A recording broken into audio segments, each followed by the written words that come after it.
Bertrand, bonsoir. Bonsoir. Vous êtes président de l'OAF Presse, organisation des pays de l'Afrique francophone pour le renforcement du système de santé. Alors vous êtes en visite en Mauritanie et je profite de cette occasion pour vous poser un certain nombre de questions. D'abord, voulez-vous présenter l'organisation dont vous présidez le conseil d'administration? Ouais, merci. Euh, je vais commencer par dire merci au peuple de Mauritanie pour l'accueil très chaleureux qui nous a été réservé depuis que nous sommes là. Ce pays frère où on se sent vraiment chez soi. Bon, je voulais vous remercier et peut-être remercier aussi de manière particulière mes amis, mes collègues de la plateforme nationale VACNet pour toute la logistique qu'ils ont eu à mettre en place à l'occasion de notre visite ici là. L'OAFRES, c'est quoi? L'OAFRES, c'est l'Organisation d'Afrique francophone pour le renforcement du système de santé et la vaccination.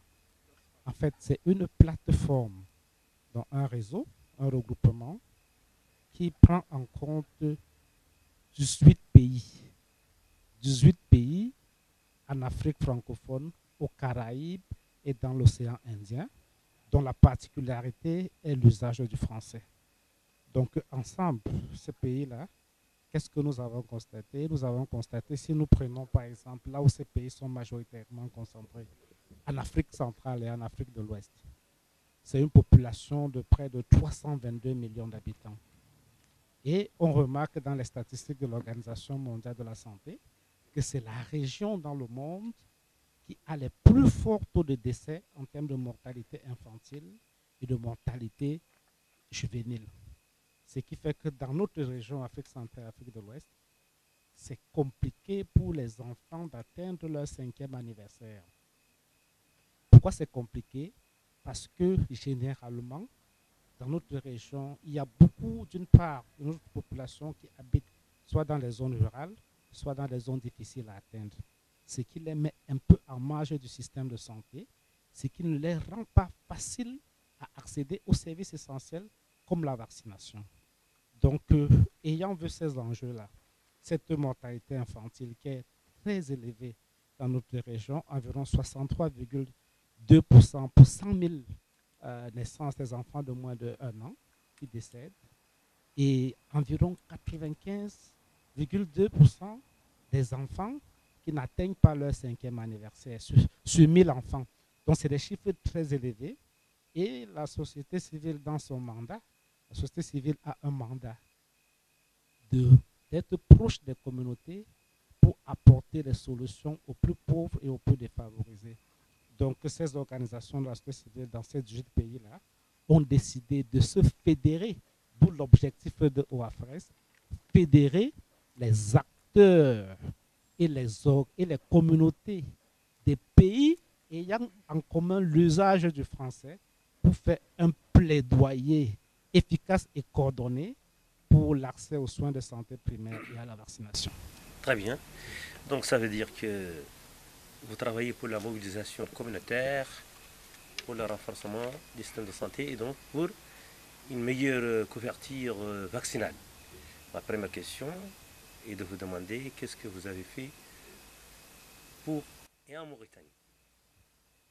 Et je voulais, avant de répondre à cette question, remercier la Mauritanie d'avoir accepté d'entrer dans le projet, premièrement. Et deuxièmement, aussi saluer la Mauritanie parce que quand nous étions en Nairobi en septembre, où nous avons fait une assemblée générale pour revisiter notre gouvernance, nos organes des élections, la Mauritanie on a eu l'honneur que la Mauritanie entre dans notre bureau en tant que commissaire aux comptes, représenté par le VARNET, bien sûr. Quand nous disons que nous fédérons pour une action coordonnée, ça veut dire que des questions de vaccination dans un pays sont appropriées par tout l'ensemble des autres pays. Qu'est-ce que nous faisons? Nous apportons de l'assistance technique. Par exemple, on a eu à fournir l'assistance technique à la plateforme nationale quand le pays était en train de faire sa proposition de renforcement du système de santé. Et on est heureux de constater qu'effectivement, VACNet est associé à la mise en œuvre du programme de renforcement du système de santé qui est en train d'être mis en œuvre par le pays, par par l'État, par le ministère de la Santé. Et aussi, on accompagne sur le plan technique VACNet dans sa participation dans les organes politiques de vaccination dans le pays. Ce qui fait que nous avons une présence qui est très appréciée de VACNet au comité de coordination interagences. Donc, c'est un comité ici au pays qui gère les questions politiques en termes de vaccination. Mais également, nous, les principaux chantiers de manière spécifique que nous avons avec le VACNet, c'est que premièrement, j'ai eu l'opportunité, et ça c'est pour féliciter la plateforme nationale, j'ai eu l'opportunité d'aller dans le pays, parce que parfois, ce qu'on reproche à nos plateformes nationales, elles restent seulement localisées dans la capitale. Alors que notre problème en termes des enfants qui ne se vaccinent pas, certes, ils sont dans la capitale, mais ils sont plus en zone rurale et ils sont plus dans les zones qui sont difficiles à atteindre. Et j'ai eu l'opportunité d'aller à l'intérieur du pays et j'ai eu constaté avec bonheur, vraiment beaucoup de bonheur, que nous avons les représentants de la plateforme nationale ici en Mauritanie, le VACNet, dans chaque région du pays, dans les endroits les plus insoupçonnés, les plus reculés. Et c'est une bonne chose. Donc nous avons pris l'engagement de mettre en place un programme de renforcement institutionnel. Renforcement institutionnel, ça veut dire accompagner la plateforme nationale pour améliorer ses systèmes. Les systèmes, ça veut dire que les systèmes programmatiques, les systèmes financiers, les systèmes techniques, pour qu'ils soient à même d'être efficaces dans le travail qu'ils sont en train de faire actuellement. Très bien, la Mauritanie était bien présente à la conférence de Nairobi en la personne de M. Selim Hanafi, qui est président du VACNet, il est ici même présent.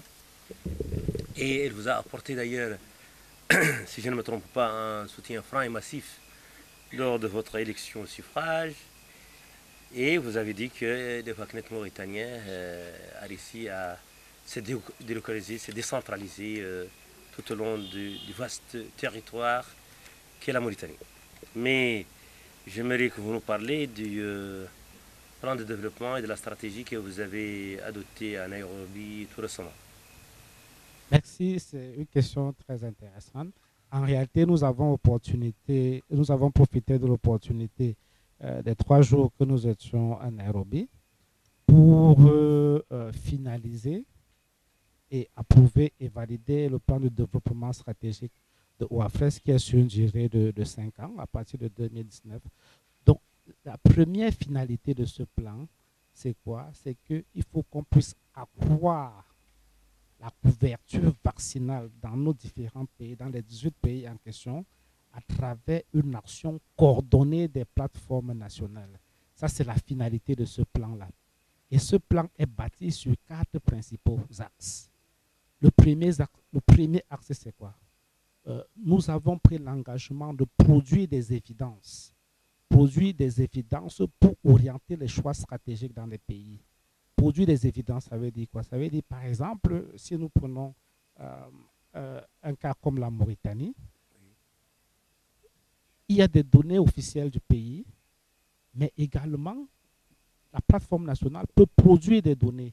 Par exemple, la plateforme, ceux qui sont, par exemple, à Nema, à Kifa, ils peuvent avoir des informations sur ce qu'on appelle, parce qu'ils font la surveillance à base communautaire. La surveillance à base communautaire, c'est quoi? Ça veut dire qu'ils ont la capacité et ils ont des outils pour identifier des cas présumés d'une maladie évitable par la vaccination là où ils sont.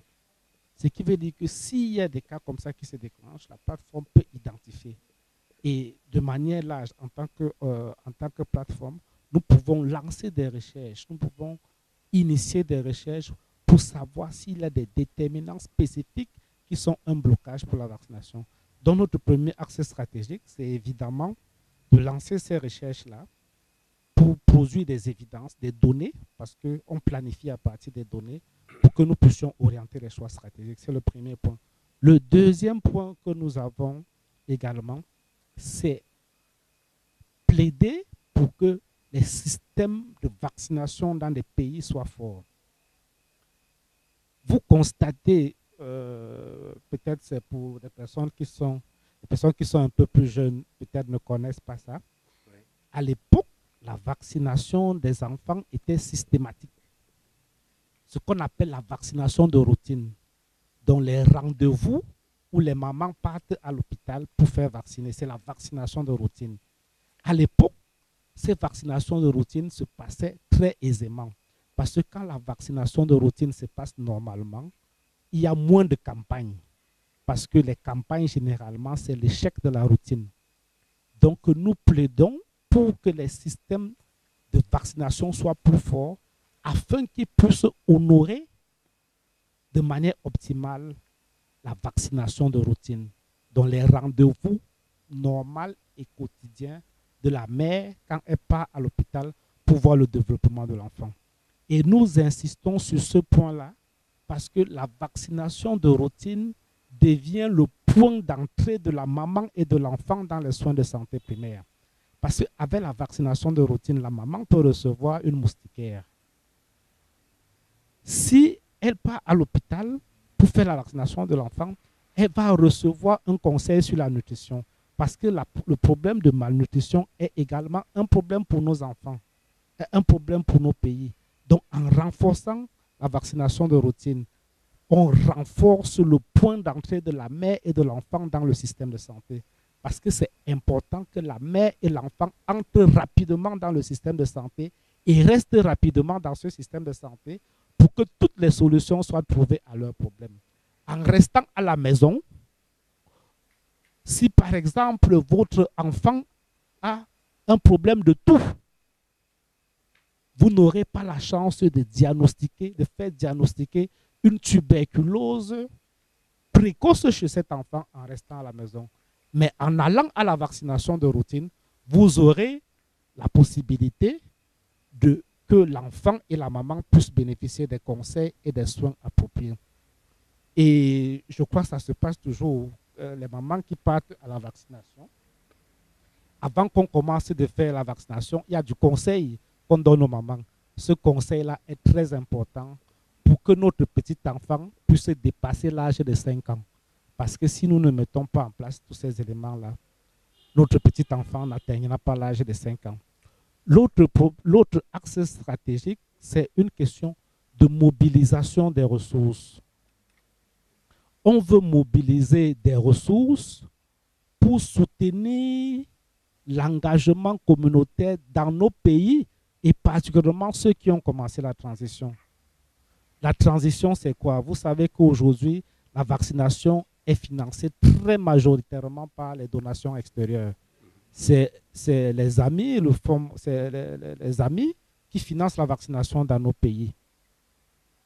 Et nous, on veut mobiliser les ressources à travers la société civile pour soutenir le financement de cette vaccination-là. Parce que vous avez un exemple. La Mauritanie a commencé sa transition en 2018. La transition, ça veut dire que le partenaire majoritaire qui est Gavi se retire progressivement et le pays augmente ses ressources progressivement. On arrivera au point où les amis Gavi et les autres partenaires vont se retirer à 100% et le pays va prendre en charge toutes les dépenses à 100%. Donc, on veut anticiper ça, mobiliser des ressources à travers nos organisations nationales pour qu'on puisse soutenir le système de vaccination. Et l'autre axe stratégique, le dernier, c'est le renforcement des capacités. Nous constatons qu'effectivement, nos plateformes au niveau national, les organisations membres de cette plateforme-là ont un besoin de renforcement des capacités.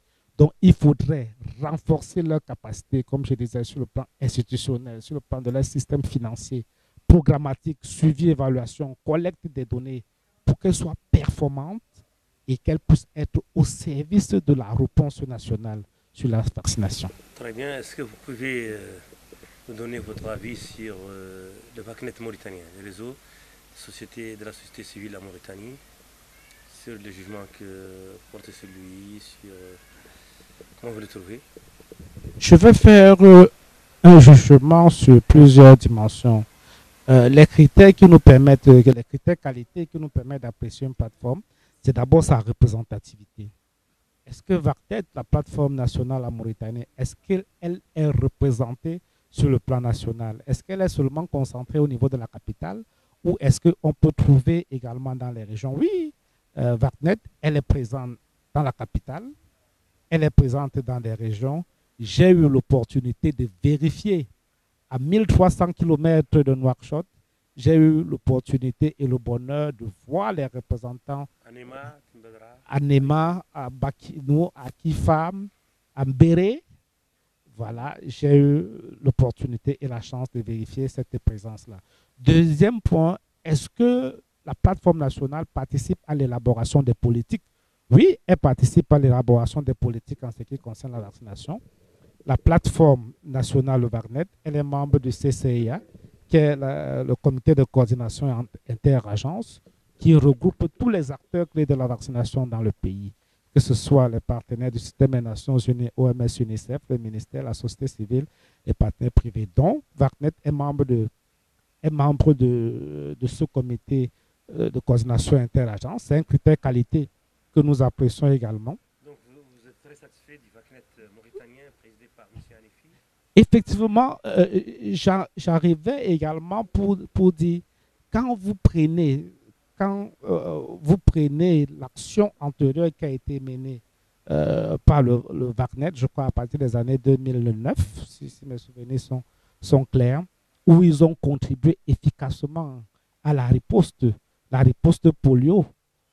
Et c'est quelque chose où j'ai demandé qu'ils nous présentent ça comme une bonne pratique, un résumé, où nous pourrons partager avec les autres plateformes pour que ces autres plateformes s'inspirent de ce modèle-là. Troisièmement, la couverture vaccinale en Mauritanie. Quel est son pourcentage? Quel est son taux? La couverture vaccinale, est-ce que vous êtes satisfait du seuil de cette couverture? Oui, pour le DTC 3, elle est à 82%. 82%. Oui, 82%. Je ne vais pas dire que c'est très bien, mais généralement, la moyenne des pays aujourd'hui, c'est 90%. Selon les données administratives, cette couverture vaccinale est à 90%. Les données administratives sont des données collectées directement par le pays. Elle est à 82%. Selon les données de l'OMS et de l'UNICEF, elle est à 82%. Mais on peut s'en réjouir. On peut s'en réjouir parce que je connais directement des pays qui sont à 70%. Je connais les pays qui peinent à atteindre 70%. La Mauritanie est à 82% selon l'OMS et 90% selon le pays. Et on peut dire... Et vous penchez pour les estimations de l'OMS ou bien pour celles de l'État? Généralement, on utilise les données de l'OMS UNICEF parce qu'elles sont standardisées pour tous les pays du monde entier. Mais 82% pour le DTC3, c'est quelque chose qu'on peut dire félicitations. Même si en disant félicitations, on demande de faire davantage. Et je crois qu'on atteint ces résultats-là parce qu'il y a une dynamique communautaire, une dynamique de la société civile qui est très forte et qui est très présente à l'intérieur du pays, dans des zones reculées, difficiles à atteindre, auprès des couches, disons les couches défavorisées de la société. Parce que parfois le problème est dans ces couches défavorisées. Donc la société civile, le VACNET d'ici là, réussit à arriver au niveau de ces couches-là. Et c'est une bonne pratique. Et je pense qu'ils accepteront l'offre que j'ai proposée de nous faire un bon petit résumé qu'on va vendre, qu'on va partager avec les autres pays pour monter cette pratique-là et que les autres peuvent s'inspirer pour apporter une réponse cohérente en termes de vaccination et de renforcement du système de santé. Très bien. Dans cette stratégie de développement, qu'est-ce que vous avez prévu pour la Mauritanie? Quels sont vos projets futurs dans notre pays? On a prévu le renforcement des capacités. On a prévu le renforcement des capacités. On a prévu d'aider à la mobilisation des ressources. Parce que les ressources, c'est très important. On a prévu aussi de lancer certaines études pilotes pour avoir davantage des évidences qui permettront même au pays de mieux orienter sa réponse. Donc ça, c'est objectivement les 3 points que nous avons prévus Et nous allons commencer d'y travailler sérieusement à partir du 1er janvier 2019. C'est un plan sur 5 ans, mais nous allons commencer à partir du 1er janvier 2019. Et vous savez que dans beaucoup de domaines, la Mauritanie a toujours été pionnière. Et encore dans le cadre de ce plan stratégique-ci, la Mauritanie sera première effectivement pour lancer cette nouvelle dynamique au niveau de OAFRES, pour qu'à la fin de la journée,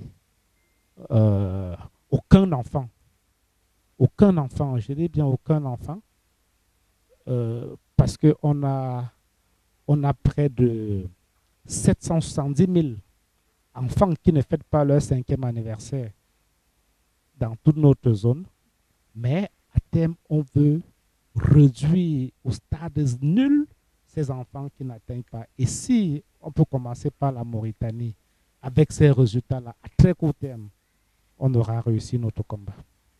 Très bien. Vous avez, je crois, votre siège à Dakar.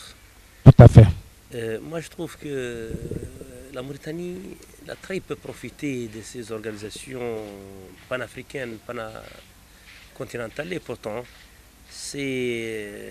l'Afrique est représentée dans toute sa diversité en Mauritanie. Il y a des Négro-Mauritaniens, il y a des Arabes, c'est l'Afrique par excellence, par définition. Pourquoi vous n'ouvrez pas un siège ou une antenne à Nouakchott? Pas du tout, c'est une jolie ville. Oui, nous sommes déjà à Nouakchott à travers le VACNet, parce que dans notre modèle, OAFRES, c'est le VACNet, c'est Povaresca en Centrafrique. Donc, c'est ça notre identité, qui est une appropriation de ce modèle-là par nous tous. Aujourd'hui, encore, vous dites bien, le VACNet a la possibilité d'influencer et influencer de manière significative tout ce qu'on fait au niveau de l'OAFRES, surtout parce qu'ils sont présents dans le bureau. Ils sont présents dans le bureau. Ils ont un rôle très clé, commissariat au compte. Ça veut dire que que ce soit les procédures programmatiques ou les procédures financières, ça passe par votre validation. Donc peut-être demain, je vous poserai la question, qu'est-ce que le VACNet, où le VACNet nous a amené à travers le rôle clé qu'ils ont actuellement. Quelle a été la contribution du VACNet pour qu'on puisse atteindre notre idéal? Non, moi je veux dire que Nouakchott peut abriter et doit abriter beaucoup de sièges d'organisations continentales, africaines. Ce n'est que justice rendue aux Mauritaniens qui les méritent. Oui. Et rendue à une ville qui est devenue une ville moderne, accueillante, comme vous l'avez très bien vu. Oui. On l'avait visité avec son infrastructure hôtelière. Alors moi je vous demande, est-ce qu'il y a des projets qui prévoient de localiser des structures en Mauritanie, quoi? Je vais ajouter un critère que vous n'avez pas mentionné. Il est voyager en Mauritanie, vous n'avez pas trop la contrainte de visa. Vous prenez votre visa à l'aéroport en 15 minutes. Donc c'est un critère qu'on peut encore ajouter dans la liste des éléments ou bien des arguments qui peuvent militer. Et par rapport à ça, je vais vous dire que dans le modèle que nous avons actuellement, nous avons une période transitoire de 6 mois pour notre siège à Dakar. Après les 6 mois, là, la procédure sera ouverte.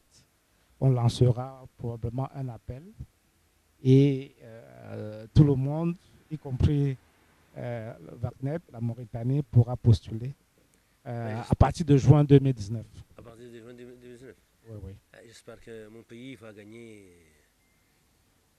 un siège ou une antenne ou une succursale de votre organisation. Oui, comme je vais insister, on a déjà une succursale de notre organisation ici en Mauritanie à travers le VACNet. Mais peut-être c'est le siège, le secrétariat qui pourra peut-être venir ici en Mauritanie. La Mauritanie, en la personne de M. Hanefi, je crois, elle était candidate à la présidence du conseil d'administration de l'organisation. Oui. Puis après, elle vous a apporté son soutien. Oui, oui. Et elle a bénéficié finalement. M. Hanefi est devenu le commissaire au compte. Oui, oui. Alors, quel est votre dernier mot sur l'impression que vous voulez, qu'elle vous a donnée, votre visite en Mauritanie? Ça fait quelques jours que vous êtes dans notre pays, n'est-ce pas? Alors, je vous laisse livrer votre sentiment. Donc, je voulais encore commencer par dire effectivement que je voulais remercier le président Hanefi pour ce soutien qu'il m'a accordé à cette bataille, à cette discussion électorale qui a permis que je sois président du conseil d'administration de WAFRES. Je suis très reconnaissant à M. Hanefi et par lui à l'ensemble du peuple de Mauritanie, un peuple vraiment très cordial, un peuple frère. Et j'ai été impressionné par le degré de respect que vous accordez aux femmes ici dans ce pays. Et j'ai vraiment été, oui, oui. J'ai vu les femmes, elles conduisent normalement des voitures. Vraiment, c'est des leçons que nous apprenons. Mais surtout, aussi, je me suis senti comme chez moi, ici. Et j'ai eu la chance de trouver une communauté camerounaise très forte ici en Mauritanie. Et j'ai été impressionné. Et je me suis dit qu'avec une communauté qui est une communauté camerounaise qui est forte, forte en âme, je n'ai pas de chiffres exacts, mais j'ai été impressionné par cette qualité. Et au moment où j'étais en train de réfléchir, quel est le mécanisme qu'on peut mettre en place pour renforcer les relations entre nos deux pays? Et subitement, quand j'ai discuté avec mon ami Hanefi, effectivement, il m'a dit qu'il y avait une idée de consulat du Cameroun ici en Mauritanie qui était déjà lancée. Et il portait ce projet-là. J'ai trouvé que c'était exceptionnel. Imaginez-vous que nous avons un consulat du Cameroun ici en Mauritanie. Ça va renforcer les relations entre nos deux peuples. Et vous avez une culture extrêmement diversifiée, extrêmement belle. Je me rappelle au Cameroun, parfois, on a des salons d'exposition des pays d'Asie avec des produits que j'ai trouvés ici en Mauritanie. Au moins là, on a beaucoup de points en commun qu'on peut partager. Et si on réussit à accompagner un mécanisme comme ça de consulat du Cameroun en Mauritanie, je crois que ça sera une bonne idée. Monsieur Hanefi pilote le projet. J'espère que le projet est déjà avancé au niveau du Cameroun. J'ai promis m'impliquer et accompagner et pouvoir comment on peut faire, si c'est en termes d'informations supplémentaires qu'il faut donner aux autorités pour que les démarches puissent avancer. Mais définitivement, c'est un projet, s'il se met en place, ça sera vraiment un bonheur pour nos deux pays. Parce que vraiment, ce pays-ci est très chaleureux, les gens sont très sympathiques. Vraiment, vous vous sentez très à l'aise. Moi, je n'ai pas eu un seul instant, je ne me suis pas senti un seul instant comme si je n'étais pas à Yaoundé ou bien comme si je n'étais pas à Bipindi dans mon village. Donc, je me sentais vraiment chez moi et je remercie encore tout le peuple de Mauritanie. Eh bien, voilà les compliments d'un consultant international de votre dimension, président du conseil d'administration de l'OAFRES. Nous vont tout droit au cœur. Merci, monsieur le président. Merci, c'est moi qui vous remercie. Que Dieu vous bénisse. Eh bien, voilà, monsieur le président, nous vous remercions pour vos compliments pour notre pays. Ces compliments vont tout droit à tous les Mauritaniens et à toutes les Mauritaniennes qui sont authentiquement africains et attachés à ce continent. Et merci.